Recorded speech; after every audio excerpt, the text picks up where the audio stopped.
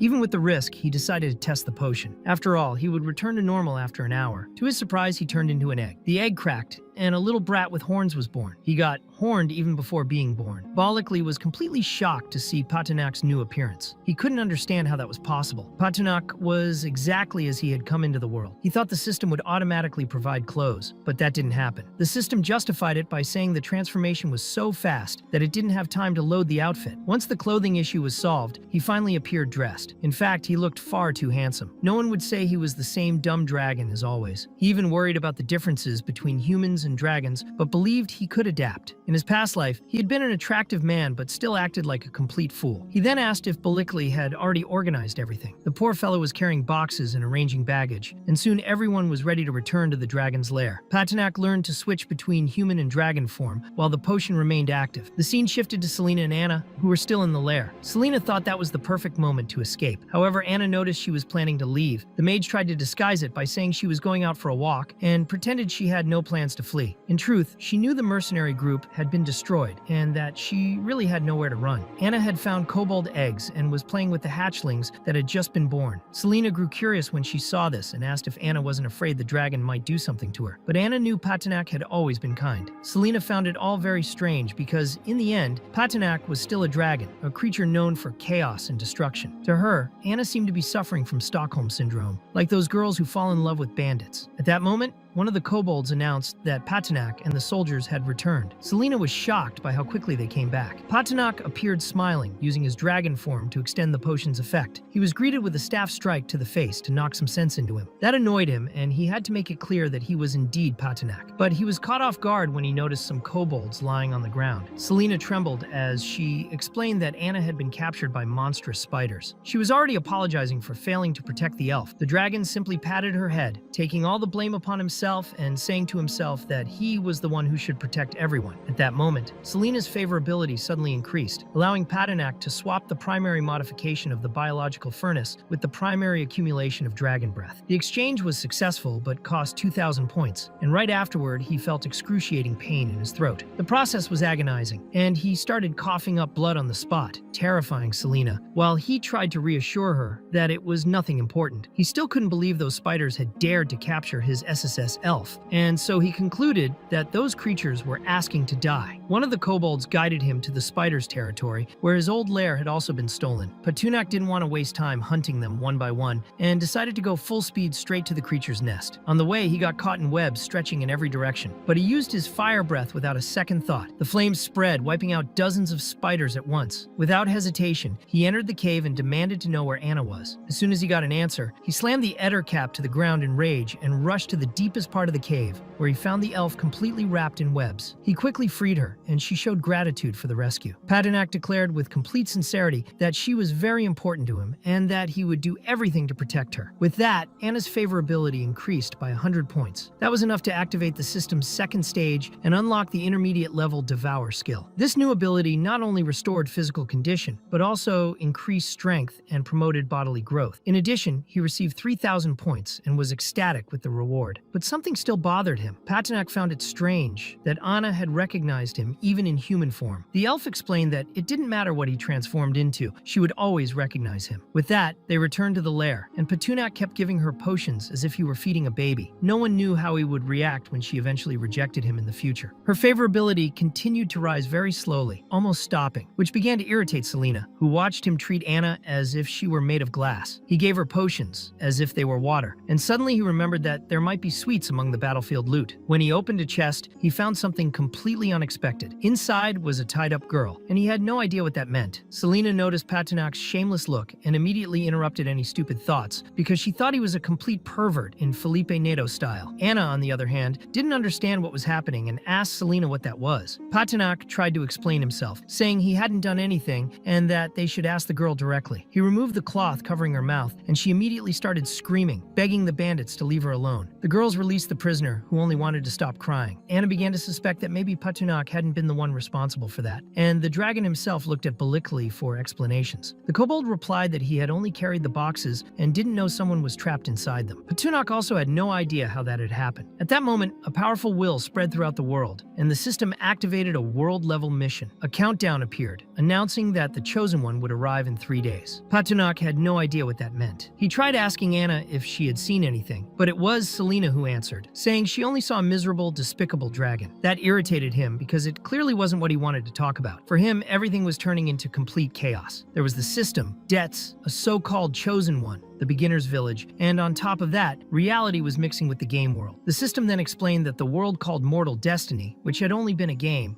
would begin to suffer real effects because of an incomprehensible winter. Paternak froze when he realized there would be a true elimination of players. He had never heard of a game becoming reality. The players came from the planet Water Blue Star and could be resurrected after death, but each resurrection would take twice as long as the previous one. Every time they died, they also grew weaker, and after an entire year, they would live through their own deaths again and again in an endless cycle, which would leave anyone completely frustrated. Paternak wanted to know if NPCs could also be resurrected by the system, but unfortunately, that wasn't possible. Only players could return to life, while NPCs had to fight for their lives for real. In the end, the power scales were balanced, and the losing side was destined for total destruction. Paternak, even though considered a failure and raised weakly, didn't accept that. He believed he should do everything to keep the 2 girls who accompanied him alive. When he realized he had spent too much time idle and wasted 6 potions at once, he returned to his dragon form, frustrated. Anna tried to calm him down, saying it was fine because they had discovered the bandits were responsible. But that wasn't what bothered the dragon. He only realized the real reason when he looked at her clothes. She was wearing a new outfit because her previous ones had been destroyed by the spider's webs, and Selena had found new clothes in one of the chests. Meanwhile, Paternak saw Selena helping the short-haired, black-haired girl get dressed and was surprised by her tastes. He thought she liked the same fruits as him and hadn't expected that. However, Selena explained it was just a disguise. The dragon then realized that the black-haired girl had an A-class rating and could therefore be converted into system points. But seeing how beautiful she was, and that she even brought him ripe watermelons to eat, he decided she should stay alive. In the style he liked, he bought a dress and told all of them to change clothes. Since the system allowed him to view information, he planned to use it to fight the players. He could no longer relax as the monsters around had sworn loyalty to him, and now he wanted to organize everything. He intended to create a simple map and integrate the kobolds into the plan. The kobolds feared him, especially when he started flying. He already had some abilities, and his attributes could improve through daily training or leveling up. Since killing natives didn't give experience, he needed to face players. But players had no such restrictions and therefore attacked natives more, as there were many of them, and it was easier to level up. This created a false balance, forcing both sides to fight to the death. Improving his 5 dimensions through training could be the turning point. That's why he called a kobold named Huck, who was very weak. Paternak ordered him to run around the cave for half an hour without stopping, and said that if he stopped, he would be eaten. Huck obeyed and ran until he was completely exhausted. When Paternak analyzed his status, he saw that it had improved. This proved that training really worked, so he decided to continue testing. Soon after, the 3 girls returned in new clothes and wanted his opinion. Being silly with them, he immediately thought about making money by using the girls to hand out flyers. Then they showed him the map of the Silver Moon Forest that had been made by the former chief. Each monster community had its own leader. Paternak ordered Bolikli to gather all the kobolds and bring their belongings, as he had a big plan in mind. Still in the Silver Moon Forest, he went after the other leaders. He visited the leader of the fire rabbits, the snake chickens, and the boars. He didn't want them to fear him because he wouldn't devour anyone. He knew the world was going through a great crisis, and he was there to convince them all to unite. The Silver Moon Forest was their home, and they needed to take up arms and fight together against the enemy. The little creatures were moved and agreed with him. Despite being a failure, Paternak had a way of convincing others as if he were a true leader. Sometimes it even seemed like a pyramid scheme, but it worked. One of the fire rabbits asked how they could fight if they were so weak. Paternak understood that was a good question and thought they they needed to be demonic, ruthless, and have combat formations. So he began training them all. He ordered them to run 500 laps and perform other exercises. The Black Dragon was determined to overcome this crisis. Suddenly, the scene shifted to a group of people, very surprised and not understanding anything. In front of them appeared a notice saying that the game World Gamble had begun. People were frightened as their bodies began to shine, revealing that they were now players. They received the system rules. The first rule was that they couldn't leave the game until they died. Upon death, they would go to the World Plaza and wait for resurrection. In addition, they received explanations on how the world worked. The second rule stated that treasure chests would appear randomly, and inside were invasion points, equipment, and other valuable items that could be traded. It was also said that the first resurrection would take 5 seconds, and each subsequent death would double the time. Everyone had to value their lives. The scene then returned to the Silver Moon Forest. A kobold appeared with a report for Patenak. He said that the gnolls and the Blackwater Serpents had united and were being trained. But before the dragon could react, the system started flashing multiple red alerts. The beginner's village was in danger, and world rules were being created. The system informed that players would descend into designated areas and that beginner villages would have automatic protection for only 1 week. During the protection period, anyone outside the village area would be teleported away. Beginner village number 1, called Sakura, appeared in the Morrigan Plains near the Silver Moon Forest. A mysterious chest appeared near Patenak. He didn't like being a treasure guardian, but opened it anyway and was surprised to find it empty. He understood it was a way of distributing rewards that could only be obtained if a player opened the chest. This made the dragon irritated. He had transmigrated into that world, but not as a human player, and now he had to protect a useless chest. So he ordered his subordinates to search for other chests in the forest and bring them all to him. Balikli was put in charge of finding bombs, poisonous traps, and other contraptions made by the kobolds. Patenak wanted to know if there was a world map. The system informed him that the map had been updated with the arrival of the players, and that unlocking it cost 10 points. After unlocking the map, he saw he was located at the beginner's village fortress. He knew that war was completely unbalanced. Even if players were weak at the start, they had the advantage of numbers and 7 days of protection to develop. But Patenak had experience with games and knew that newbie players were always very curious. That curiosity could be fatal. At that moment, Balikli returned and reported that all the chests had been found. Patenak ordered them to place poison traps and explosives inside each one. Each chest should contain a different surprise. Then they hid them all in nearby bushes, but without making it obvious. The dragon explained that if visitors appeared, they should be greeted in a friendly manner, as if they were welcoming hosts. The story shifted to the Morrigan Plains, where a boy named Daniel Ajason was using telekinesis to gather resources. He had already seen some functions like world map, forum, team formation, sensory adjustments, and mission system, but found no option to leave the game. Everything felt far too real. He finally realized another world had been turned into a game. Meanwhile, in the dragon's lair, Selena was practicing magic. The black-haired girl, who still hadn't given her name, watched silently. She thought it was all her fault for having run away with Blaze. In the end, he sold her to bandits to save his own life and was called a hero by pathetic people. Just remembering that made her furious. Patenak saw her sulking and thought that the girls in that world were way too scary. He didn't want Anna to become one of those women, so he gave her medicine to help improve her health. Suddenly, a kobold appeared to report that a hero had emerged from the protective barrier. It was exactly as Patenak had imagined. Someone had finally decided to explore the world. The scene returned to the Morrigan Plains, where 3 players wanted to level up and believed that killing a few small monsters would be enough for training. One of them was afraid of leaving the village, but the others said they were together, so there was nothing to fear. It was as if they thought they had flesh and bones to withstand anything. The most frightened player found a chest hidden in the bushes. The others were thrilled with the discovery, but when they opened the chest, a snake leapt at them. Terrified, they kept searching for more chests and fell into traps. Some exploded, others released swarms of bees. Each chest was a different trap. Even so, the players kept falling for the bait like lovesick fools. One of them became so angry that he killed one of the bees. He wanted to understand why all the chests were full of traps. When he noticed his friends had disappeared, he began trembling with fear. To make matters worse, Patenak appeared right in front of him. The player, named Gary, was so terrified that he died from fright alone. The dragon was surprised by this, since the player was truly very weak. While flying, another player saw the dragon and ran to hide in a bush. A kobold ended up finding the boy and brought him to Patenak. The dragon wanted to know why he was invading his territory. The player trembled in fear, trying to explain that they were just adventurers and it was their first time there. He said they didn't mean any harm. Patenak watched silently with a threatening gaze, seemingly ready to decide the fate of the invader. The black dragon found it all well ironic. He made it clear that players shouldn't use speed potions or techniques to escape. This information sparked an idea in one of the players' minds. To him, Petunak was a dumb dragon, which meant a real chance to escape. The player took advantage of the opportunity and did exactly that. The kobold informed his master, but Petunak didn't care. To him, 7 days was enough time for players to build something. Meanwhile, another player, a boy with slicked back hair raised by his grandmother, still didn't understand anything that was happening. He found a silver chest and thought he was lucky, but the chest required a key that cost 1,000 points, something very expensive. He remembered other games and believed that killing the guardian might make it drop the key. Then he spotted the flame rabbit leader, who was only level 3, and thought it would be easy to defeat him. Without thinking much, he drew his sword for a surprise attack. The flame rabbit reacted with a kick to the player's face, showing that it was fit like an athlete. It made it clear through actions that it would not allow the chest to be stolen. It then delivered several blows to the boy, who couldn't understand how a level 3 rabbit could be so strong. The rabbit forced the player to open the chest, saying that way it might spare him. The boy realized he would die if he didn't obey. He spent 1,000 points to get the key and open the chest, but inside was a bomb that exploded violently. The scene then shifted to a village where a happy girl had built her dream house. She was proud because she also built an arrow tower and earned 2,000 invasion points for it, until a boy came running desperately toward Daniel, warning that there was a dragon nearby. It was the same player who had managed to escape. The villagers didn't really believe him, since that was just the beginner's village. But he insisted, pointing toward the nearby forest, and told them one of his friends had been killed by the dragon, and that he had only escaped because he used a speed potion. When Daniel heard this, he realized they couldn't last long there. They needed to dismantle wood and stone from the houses to build arrow towers and defensive walls. The girl was furious because she had just built her dream house. The scene shifted back to Petunak, who was sleeping peacefully. Selena and the black-haired girl weren't happy. The dragon didn't quite understand what was going on. Anna, who is usually cheerful, explained that the mage was acting that way because her magic had failed. The black-haired girl, Evelyn, wanted to kill someone, and that left Petunak shocked. To make things worse, Anna said it with a smile, and the dragon began to believe she was corrupted. Shortly after, Balikli appeared, saying that they had brought the treasure chest to the cave. Many had already been opened, and one item caught the dragon's attention: the blueprint for the Flaming Arrow Tower. The system informed Petunak that he was a failure and couldn't use that resource. It still wasn't clear whether the blueprint was exclusive to players or if other requirements were needed. Selena saw an Ice Mage skill book and took interest. She asked the black dragon for a copy, and enchanted by her smile, he quickly gave in. The scene then moved to the only path leading to the dragon's nest. The system warned that Petunak was in an open area and that he possessed blueprints for the 5-color fire diagram and the purple fire diagram. He would need to use the arrow tower blueprint and confirm the construction site. The system displayed a simulated building. Petunak chose to build it at the tip of a rock. To erect the tower, it would take tons of stone and wood, 20 workers, 5 kilos of food, and 12 hours of construction. The workers would be provided by the dragon himself, and after the work was done, their memories would be erased, and they'd be sent back. Balikli arrived after struggling up the mountain. The dragon wanted him to go down and bring 20 strong kobolds for the job, but the poor fellow fainted from exhaustion. Not knowing what to do, Petunak returned to the cave. He saw Anna and Selena sleeping.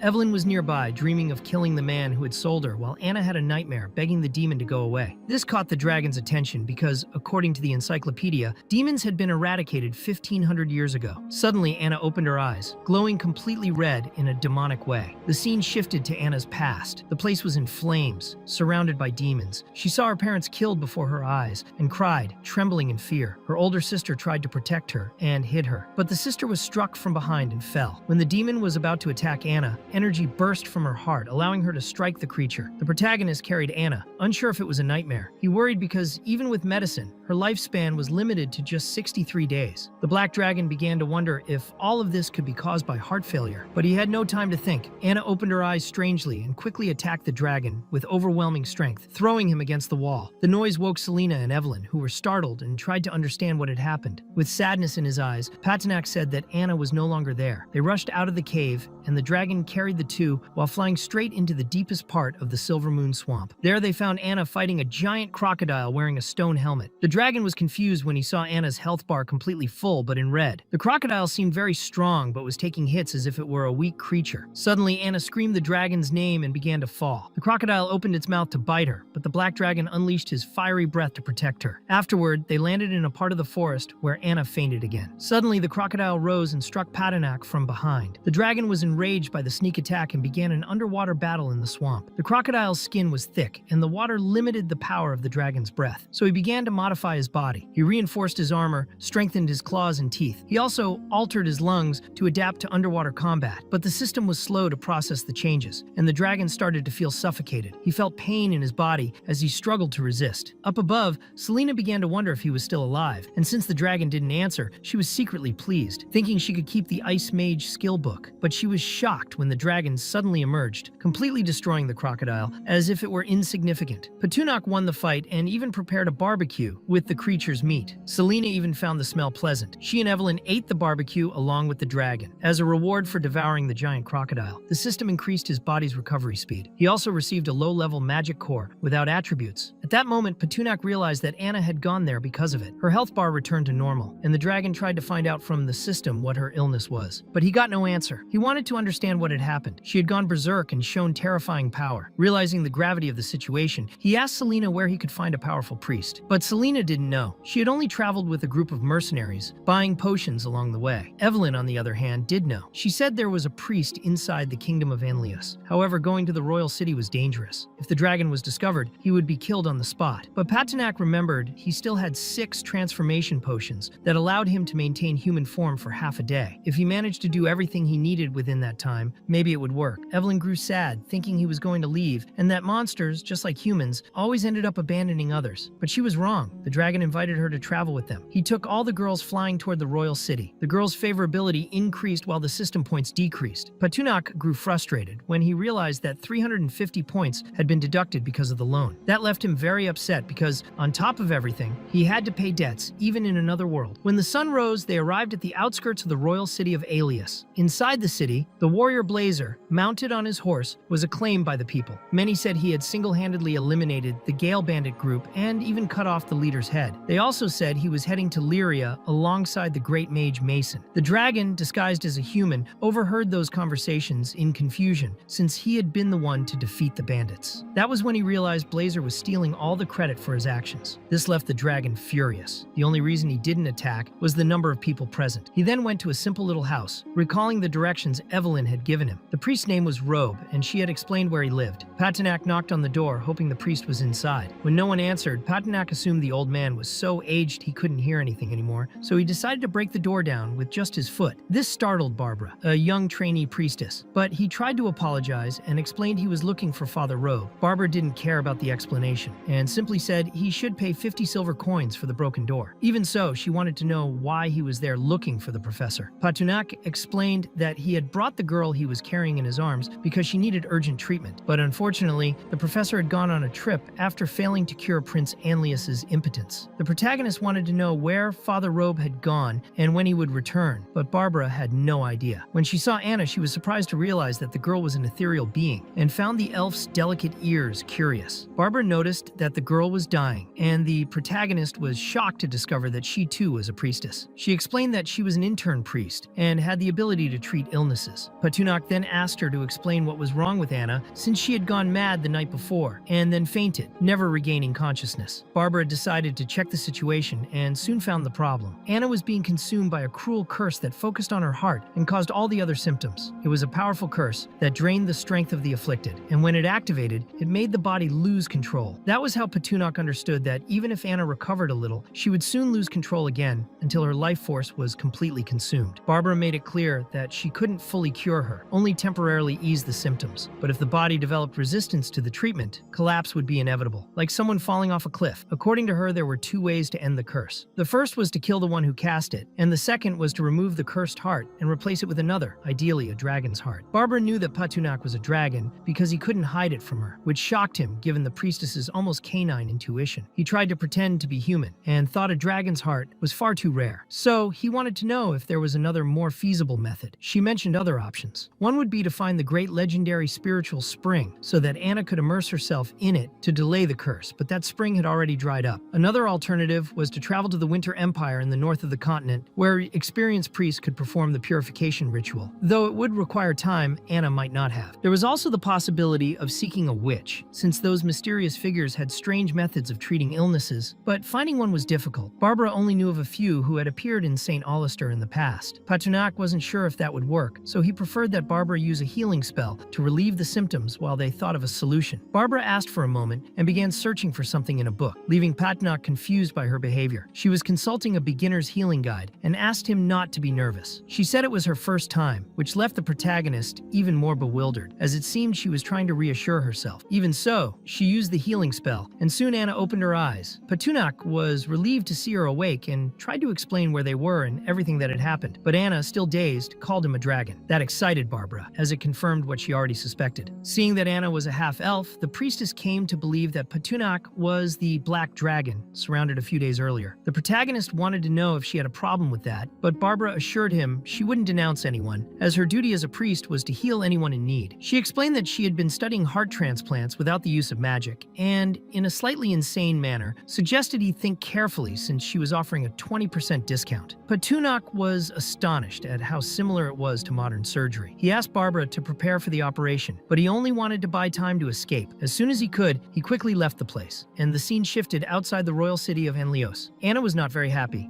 and Patnaik asked if something was bothering her. She was worried because she knew her illness had no cure. He tried to minimize it by saying it was just a small curse and promised to do everything he could to help her get better. She felt a little safer seeing him speak with such conviction, but she also didn't want him to sacrifice his own life for her. He only wanted to find a way to remove the curse. At that moment, the system sent a notification saying that a special NPC had sent a summoning invitation. The scene then shifted to the National Temple of St. Alistair, where a beautiful blonde woman pleaded with the great goddess for a miracle, but once again her request had been in vain. The protagonist said nothing to Anna, believing there were urgent matters that needed his attention. The scene shifted outside the dragon's lair, at the construction site of the Flaming Arrow Tower, where a kobold reported that the construction was nearly complete. Patnaik realized that the other 4 towers could also be added to the schedule, but he didn't like the status system much because he considered it too slow. So, he decided to test the strength of that tower. He asked Belixley to aim at the stone wall and ordered him to fire. A gigantic flaming arrow flew toward the stone and caused an explosion so intense it startled even the dragon, who hadn't expected something so powerful. Now he understood why the attack was slow. It had a high chance of accuracy and caused critical damage. The result varied depending on the workers operating the tower, and this made Patnaik wonder if the effect would also change with different types of monsters. To test this, he ordered Belixley to gather 20 flame rabbits for the experiment. When the rabbits arrived, he had them placed in the towers and observed the system's changes. He confirmed that the abilities of the summoned creatures directly influenced the tower's characteristics. With those towers defending the lair, the dragon felt safer. The only problem was the slow rate of fire. To upgrade the tower, he would need 10 third-order fire-type magical beast cores, a low-level item that could be obtained by defeating the armored stone crocodile in the Silver Moon Swamp. Even though it was a low-quality material, it wasn't easy to obtain. Patnaik was about to head toward the Silver Moon Mountains when Anna called him to warn that Selena and Evelyn were fighting. He began to feel like a babysitter taking care of the girls rather than a legendary dragon. Still, he grew curious about the quarrel, and in his mind, he imagined the two chasing after him, trying to explain themselves like children. While he daydreamed, Anna warned him that if he didn't intervene quickly, the lair would be destroyed. He had forgotten that both were mages. When he arrived at the scene and saw the chaos, Patnaik began shouting, his body catching fire, demanding they stop. Since they wouldn't listen, he transformed into a dragon and roared loudly. Anna explained that the fight was over the Ice Mage's skill book. Selena hadn't been able to learn the spells, but Evelyn had learned them with just one glance. The rivalry grew and led to the battle. Patnaik grew irritated when he realized the cause of the fight was so petty and declared that in his territory, everyone must obey his rules. For a moment, he seemed like a firm leader, but he quickly returned to his passive behavior, as he didn't want them using magic to fight. The tension between them continued until nightfall. Outside the cave, Selena punched a tree in frustration at her difficulty learning. The impact was so strong that stones fell onto Patnaik's head, and he ran to her, asking her to stop. She was confused, thinking he wanted them to train outside, but he replied that there was no need to run around at night, just to hit trees. He told her she should rest and let the others rest as well. Still, Selena felt it was pointless. Patnaik suggested that maybe she should follow a different path, one that no one had tried before since the usual methods weren't working. He thought her aggressive style matched dark magic, though he knew this type of magic was considered heresy among mages. Even so, she thanked him for his words. The scene then shifted to the intermediate layer of the Silver Moon Forest, where some winged creatures were observing the flame rabbits. They found the rabbits far too plump to be normal and wondered why they seemed so well fed. These creatures were known as demon birds, and one of them mentioned that a dragon was in the forest, so they should all act cautiously. Still, they decided to attack after counting to 3. After the count, the demon birds advanced toward the flame rabbits, but were shocked when the rabbits revealed their muscular bodies. The creatures were stunned to see several jacked rabbits with chains around their necks, looking like gym gangsters or street rappers. With no time to react, one of them was punched directly in the face, and the others realized they stood no chance. In the blink of an eye, all were captured. The scene shifted to inside the dragon's lair, where Petunak wanted to understand why his family had been attacked. One of the demon birds, without trying to lie, explained that they were hungry and didn't intend to offend anyone. She said that days ago, a pack of hawk beasts had come from the other side of the Silver Moon Forest to their nest in the mountains, stealing all their food, including stone sheep, and even killing some of their tribe. That was how Petunak discovered that there might be another beginner village hidden beyond the forest. The demon bird's name was Hana, and she was the leader of the group. She asked for help to reclaim the territory and save the rest of her people. She swore that her tribe would serve Petunak faithfully if he agreed to help, even offering all the stone sheep as a gift. Petunak understood the situation and assessed the information. Hana was level 17, an aerial unit ideal for reconnaissance, and her melodic voice had the effect of confusing players. Therefore, he accepted the proposal and performed the ritual that bound the demon bird tribe under his command. Since he planned to go to the Silver Moon Forest anyway, the girls wanted to accompany him, which irritated him because this mission was not a sightseeing tour. Still, Anna insisted on going, even if it meant fighting. Selena and Evelyn also showed willingness, so Petunak ordered the kobolds to stay behind and maintain the forest while following their normal routines. The scene then showed Hana leading the group to the old nest of her tribe. The hawk beasts were fierce, and Petunak began to regret bringing Anna, as the scent of blood was too strong in the area. Sensing the danger, he asked Anna to stay back and left Hana and another demon bird as protection. He ventured alone into the territory. The area was infested with hawk beasts, and he could hardly believe his eyes. Now he understood why the demon birds had fled. The number of creatures was too high, even though individually they were weak. He thought he might need reinforcements, but before he could retreat, he was surrounded. Since escape was impossible, he decided to fight. He used his fire breath on the enemies, defeating several and obtaining 23 magical fire cores, the exact type of item he was looking for. However, he sensed more enemies approaching. Soon after, he was caught off guard by a quick attack. He took a direct cut and fell. The hawk beasts were fast and organized. Anna, following from a distance with Hana, saw everything and became desperate. One of the beasts managed to bite the dragon's wing, causing him to lose balance. Even injured, he retaliated with full force, incinerating the enemy with his fire breath. The attack worked, but the impact was so strong it made him fall, losing stability in the air. Anna began to cry, not wanting to lose him at any cost. Petunak struggled to get up and tried to reassure her that everything was fine, but she noticed the blood and became even more worried. He pretended he was just hungry, trying to maintain his composure, until he saw a black core on the ground, which caught his attention. He decided to devour some hawk beasts to speed up his recovery, but before he could rest, a new beast appeared out of nowhere and captured Anna. Without thinking, he unleashed his fire breath upward, trying to rescue her like a true Super Mario saving Princess Peach. But in reality, he looked more like a desperate fool. Anna was thrown into the air and landed in a spring. She was surprised to still be alive and found the water incredibly clean. As she recovered, she wished the black dragon were there with her. At that moment, a figure appeared. It was a woman who seemed relieved to see someone there and said that finally, someone had found that hidden place. The mysterious woman introduced herself as the guardian of the great spiritual spring. As soon as she looked at Anna, she sensed power within her, but it was trapped, as if something was blocking its flow. Anna, seeing the guardian, felt a strange familiarity, thinking she was in front of her own sister. However, this was only an appearance created to be a comforting memory. The guardian embraced her and asked her to leave the pain behind. Anna surrendered to the moment and was fully submerged in the waters of the spring. Inside the spring, she was amazed by the amount of treasure hidden at the bottom, with shining stones and pure energy everywhere. Meanwhile, Petunak, desperate, flew over the area, shouting Anna's name non-stop. She tried everything to get his attention so he could see her inside the spring. When he finally located her, he descended rapidly and landed heavily beside the water. Checking Anna's status, he was shocked. She now possessed spiritual power, which alone was incredible. This type of energy suppressed all negative effects on her and awakened many hidden talents. Petunak wanted to understand exactly what had happened to her. Anna, on the other hand, was radiant. She said she had just seen her sister, which only made it clear that she hadn't fully understood what had really happened. Still, she hugged the dragon tightly, overjoyed that he was there with her. With this gesture, Anna's favorability increased, and the system rewarded Petunak with 5,000 points. He discovered that he now had access to advanced devouring, a skill that promoted body growth. However, a huge portion of the points was automatically used to pay off the damn loan he still owed. This infuriated him. It was like living the life of a Brazilian, fighting for every little point while the system sucked everything away with unbearable interest. He even thought about filing a complaint with the credit bureau, but remembered that the system ruled there. He tried at least to renegotiate the debt or see if there was an alternative, but the system made it clear that renegotiation was against the rules. Frustration took over him because, in the end, even his existence seemed to break the rules. Despite his new power, the debt remained, solid and relentless, like a curse that wouldn't let go.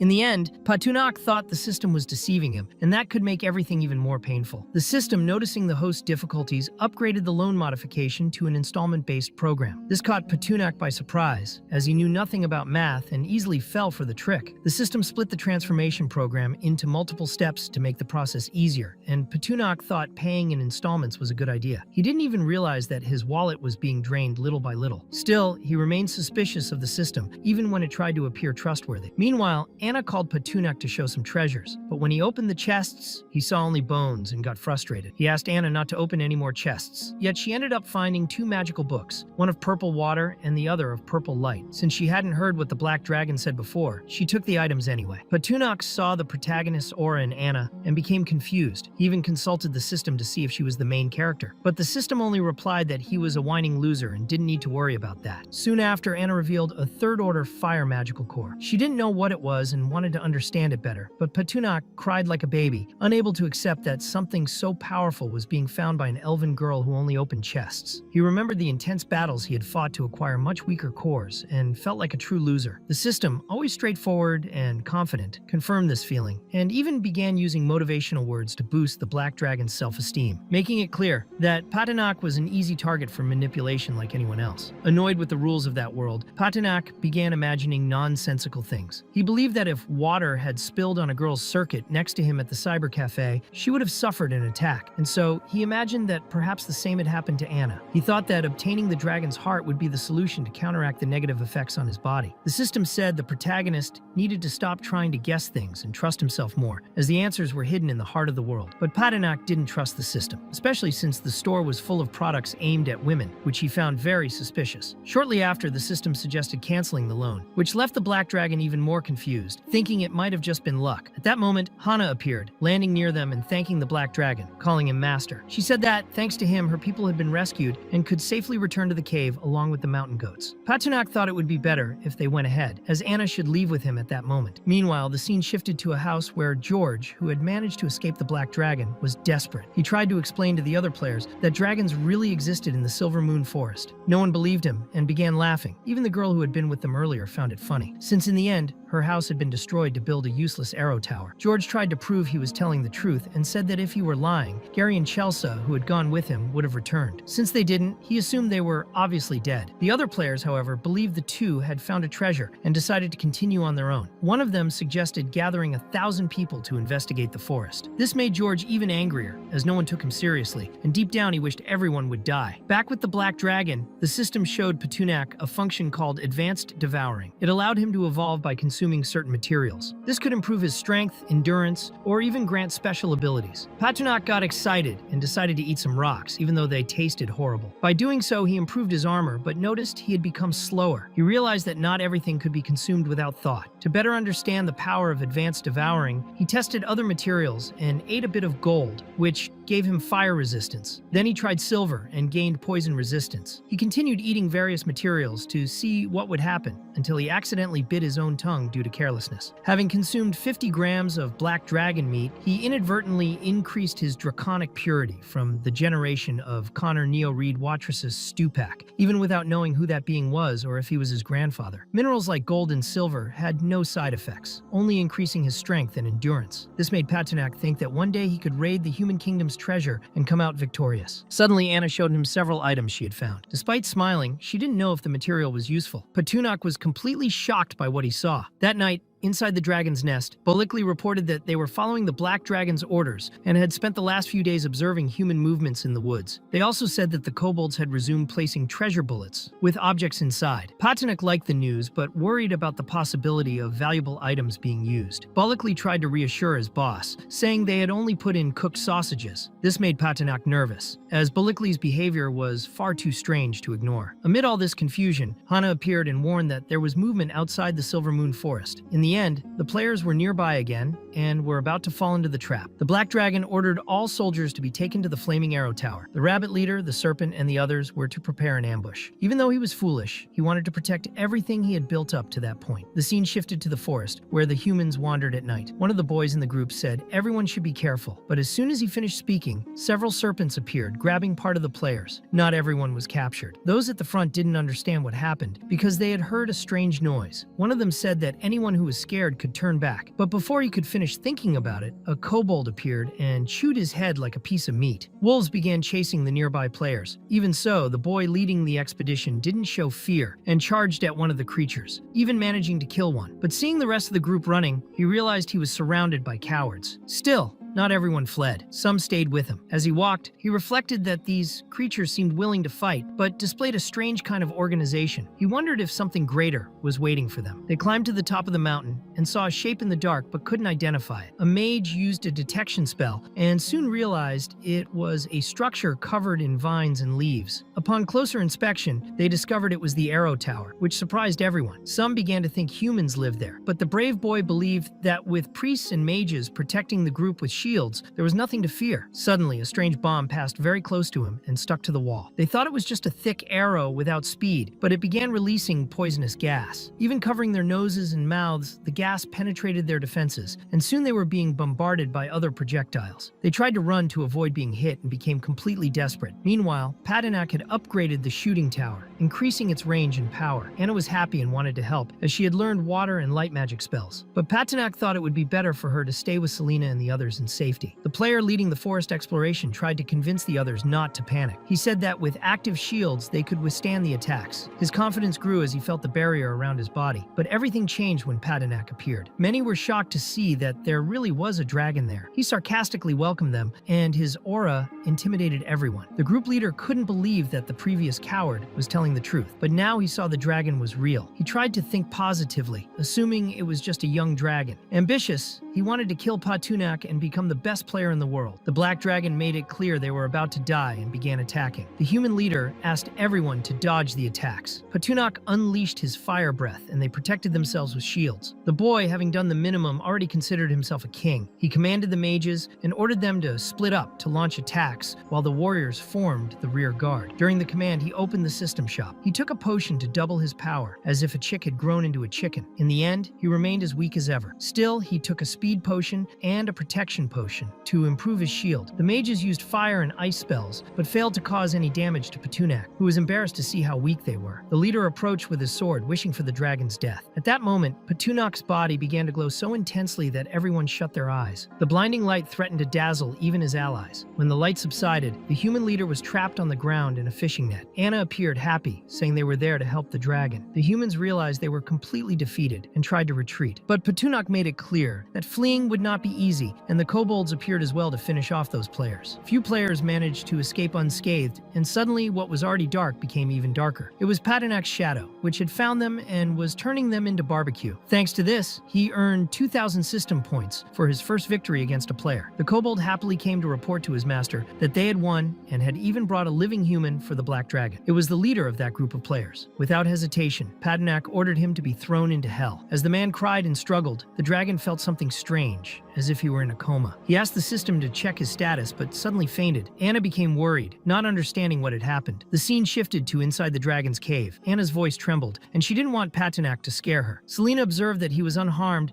until she saw Anna doing something unusual. The treatment with little rolling wheels over the black dragon's face made him react. The wheels seemed miraculous. Quickly, Evelyn and Selena joined Anna to try to wake Petunak. Balikli analyzed what had happened to his master. He saw that he had fainted without warning at the very moment he should have been shining in his glory. He realized that this was the advancement of the true dragon and got excited. The girls had no idea what it was. Suddenly, Petunak opened his eyes and called Balikli, leaving the kobold emotional that his master wanted to see him personally. But the black dragon was not really well. He took advantage of the situation because he liked the miraculous wheels. He made it clear to Balikli that he should leave or be chewed up. Awkwardly, the kobold left, pretending to remember an old task. Petunak then warned the girls that the dragon's advancement was dangerous and that he might not awaken now. He told Anna that this was a stage all dragons went through, gaining knowledge and becoming stronger. But suddenly, he fainted again. Anna waited for the awakening moment, preparing to protect him from any threat. The scene then shifted to the sixth rookie group. Inside a house, the woman who had gone into battle against Petunak was alive and well. Her name was Melinda, and she thanked the man for sending her several aggression points. She even lied to the beta, saying she loved him, but the system kept bothering her. It showed that she knew the black dragon was in deep sleep in the Silver Moon Forest and ordered her to kill him. Obviously, she didn't like this because the spam was becoming irritating. Then a hooded man named Mascent entered, introducing himself as a soldier of the king's army on a crusade against the black dragon. He wanted to spend the night there. The system informed Melinda that a main story non-player character had entered her zone and offered 3 options. The first was to kill the non-player character, the second was to help him and earn aggression points, according to her contribution, and the third was to ignore the main story mission. She began to believe that this was not mere spam, but the system showing what she should really do. The woman decided to approach the hooded man and thanked him for being there, saying he was from the same people. The scene then shifted to a long-haired man showing off his body. His name was Blaze, and he believed his pectorals were perfect. Melinda opened the door, frightened, asking him to save her. The metrosexual blonde didn't understand anything, because Melinda was arguing about the principles of magic with Mascent. Melinda explained that Mascent had tried to kill her because she hadn't allowed him to approach. Blaze thought Mascent had been presumptuous. Melinda then asked again for him to protect her and cast her charm spell on him. The blonde fell easily into her trap. He was completely in love and swore he would kill the enemy because of her. Without thinking, he forcefully opened Mascent's door, frightening the hooded man, who got angry at the action. Blaze appeared at that moment, acting like someone betrayed, full of rage, shouting as if he had caught his own partner with another. Mascent didn't understand anything, but even so, he received a strong kick to the chest and was thrown far away, showing that the knight had no patience to talk. Realizing there was no escape, Mascent tried to cast his lightning magic, but the spell didn't work. He was left confused while Blaze laughed, thinking that was all the power the mage possessed. Mascent, serious, warned that he had been called by King Anlius to kill the dragon, but Melinda appeared, questioning how someone like him could do that, seeming like just another useless person. She pressured Blaze to kill Mascent immediately,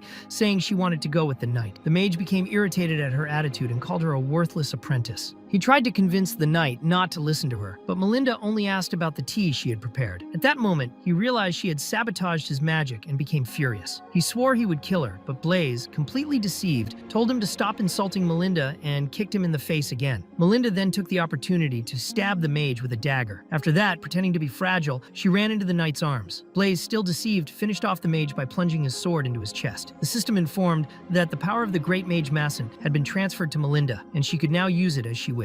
The scene then shifted to an army advancing through the forest. Hana's people observed this and warned the dragon that the humans were approaching. Petunak was surprised by the information. Soon after, he appeared in another place and realized he was dreaming about the inheritance. He landed there and saw a much larger dragon named Connor, whom he believed to be his ancestor. Connor confirmed that their blood was the same and said he would give a unique inheritance, but the black dragon would have to expel everyone from his land and the territories that rightfully belonged to him. Connor gave him a purple core, but Petunak still wanted to ask questions. Before he could, he was thrown back into his world as if he had been kicked. He even felt his backside burning slightly. In the end, he thought his ancestor was referring to the players and decided he would get rid of them even without direct orders. Unaware, he awakened in the Silver Moon Forest and was surprised that he hadn't yet seen Anna or the others. He was outraged at receiving a mission he was already completing, along with a crystal with no explanation. Enraged, he crushed the purple crystal and inherited the memories of a 100-year-old dragon. Thus, he gained a special skill called the dragon language magic. Lysander revealed life and land through whispers, Zurkal Zor enhanced the abilities of all family members, and Zunhai Vik served as a disarm. Suddenly, Anna appeared wearing an impressive outfit. Beta Petunak was confused, but decided to accept it. Anna said she would help him train dragon magic, and began grabbing several swords as if it were fun training for her. Petunak was shocked, explaining that he wasn't ready and thought she shouldn't treat it like a game. But Anna remembered the promise to always protect him and do everything she could to help him evolve. Meanwhile, in the dragon's cave, Adelina was desperate. With Petunak and the soldiers absent, only Hana, Anna, the serpent, and the rabbit were there. Anna realized the seriousness of the situation and stayed by the dragon. She was enveloped by Patinak's aura and began giving orders. She said the soldiers should be sent to warn that the cave had been attacked and needed urgent help. The others were to enter the flaming arrow tower to prepare for defense. The beast serpents and flaming rabbits were also to hide in the trees, waiting for the right moment to act. The plan was to avoid direct combat and attack humans stealthily. Evelyn, Hannah, and Selena were impressed by Anna's leadership. She only wanted to protect the black dragon. The scene then shifted to Melinda. She noticed something approaching from behind and quickly attacked a man, hitting him squarely in the face. She did this because a snake had been hiding high in a tree, waiting for the right moment to strike. Blaze quickly ordered everyone to protect their heads, as those snakes usually aim precisely there. Melinda realized that since inheriting the Great Mage's magic, her thinking speed and physical agility had greatly improved. She believed that if she killed the dragon, she would inherit his power and become the strongest woman in that world. With that thought, she cast her fire magic. Blaze was impressed by the strength of her spells. Melinda set the trees on fire, intending to force any magical creatures to leave their hiding spots. For her, this was the fastest way to advance, using fire as a method of clearing obstacles. The scene then shifted to the canyon near the dragon's cave. Melinda and her group had arrived. She warned that the entrance was there and ordered everyone to attack. She used a tracking spell, and several explosions appeared around. Blaze watched worriedly, unsure how to protect her. He didn't know that Melinda considered him useless, and was more concerned about the weapons the dragon's soldiers could use. If her allies died prematurely, it would hinder her plan to eliminate the dragon. She then thanked Blaze for providing cover all that time and leaped into the air, creating large fireballs with her spell, which she called the Infernal Explosion Attack. Anna heard the noise outside the cave and thought the battle was progressing quickly. She only wanted the dragon to awaken soon. Deep in his consciousness, Patunak heard Anna's voice and realized she was in danger. He used the word Zunhaivik, which served to disarm, and woke up suddenly. Anna was happy that he had learned the magic so quickly. He asked if she knew the way to the invaders, but Anna wanted him to stay until completing the full dragon language training. By the time he realized, Patunak had already left, and she ran to block him. She stood in front of him and said he could only pass if he defeated her first. Meanwhile, the humans entered the cave, shouting that they would not let the dragon escape. The flaming rabbits and kobolds responded forcefully. Melinda found it strange that the dragon had not yet appeared and thought he might have fled. But then she found the black dragon sleeping and was shocked by his size. She thought he was just a low-level adolescent dragon. Thinking it was her lucky day, she approached confidently but was hit by a water explosion that threw her far away. She couldn't understand what had happened. Melinda did not expect Anna to be there to protect the dragon. The men in her group were surprised to see such a beautiful elf in the cave. Melinda even complimented the girl, trying to convince her not to fight. She said she couldn't be defeated by water spells. However, Selena and Evelyn appeared beside Anna, showing that she was not alone. Even so, Melinda felt confident enough to face all of them. She cast her spells at the three of them while ordering her allies to kill the dragon immediately. She swore that none of the women would escape. Anna was saddened for not being able to protect the dragon. The scene then returned to an earlier moment when Patunak had scolded Anna for overstepping boundaries. He said she should face the consequences. Anna was worried because he had not yet finished his training and his magic was unstable. She asked if he was sure about what he wanted to do, but Patunak said he would go ahead anyway. She already knew he could handle it. The dragon tried to be affectionate with Anna and gave her a kiss, but she slapped him, saying it wasn't the right time. The blow hurt, but served to awaken the dragon completely. Patunak heard the screams of the soldiers who had invaded the cave. He easily pushed three of them out. Anna heard the cries of pain and realized that the dragon had awakened. She discovered that the elegantly dressed version beside her before was just an illusion. The real Patunak approached her. Anna apologized for not being able to protect the cave, but he told her she had done a good job. Selena and Evelyn were desperate. They were grateful he had awakened because they had been struggling against Melinda. This brought a sense of pride to the dragon, who now needed to show that he was no longer a beta. He became furious and promised to give the revenge the three women wanted so badly. Selena, pointing like a child at the culprit, indicated that Melinda was responsible for all of it. Patunak realized that Melinda was a mage-type player. She trembled, thinking it impossible that he had awakened so quickly. The system said he should have remained asleep for a week. Patunak did not understand how she knew that. Using his ability, he disarmed everyone once again. He was furious at the invasion and decided to crush everyone there. The enemies began to flee desperately. One of them didn't escape in time. Blaze told Melinda to follow him, thinking they needed to retreat before losing their lives. The apprentice who had become a great mage didn't want to miss such an opportunity. She believed that if she failed, she could simply resurrect. Meanwhile, Evelyn spotted the man who had sold her to the bandits and abandoned her. Before she could act, Melinda cast a freezing spell. Anna tried to warn the black dragon, but he was still hit. However, the spell had no effect at all. Patunak then wanted to know if Melinda was responsible for all the chaos. Melinda didn't give up and used the firewall ability along with the fire dragon sword, trying to hit him by any means. means. Even with all her effort, Patunak remained completely unharmed. This caused Melinda to collapse, not understanding why her spells were so weak. She began to think that his resistance had increased greatly after he evolved, and concluded that there was no way to defeat him. Patunak responded with a powerful fire breath. Melinda activated her arcane shield to protect herself, tears filling her eyes. She had tried so hard and still could not kill him. Patunak smashed her arcane shield forcefully and promised that he would make Melinda's life far worse than death. He said this because she had touched his women. Deep down, Melinda felt safe due to the game mechanic that allowed players to resurrect after death. That's why she still held a small knife in her hands. Patunak used the word Zunhalvik and disarmed her again.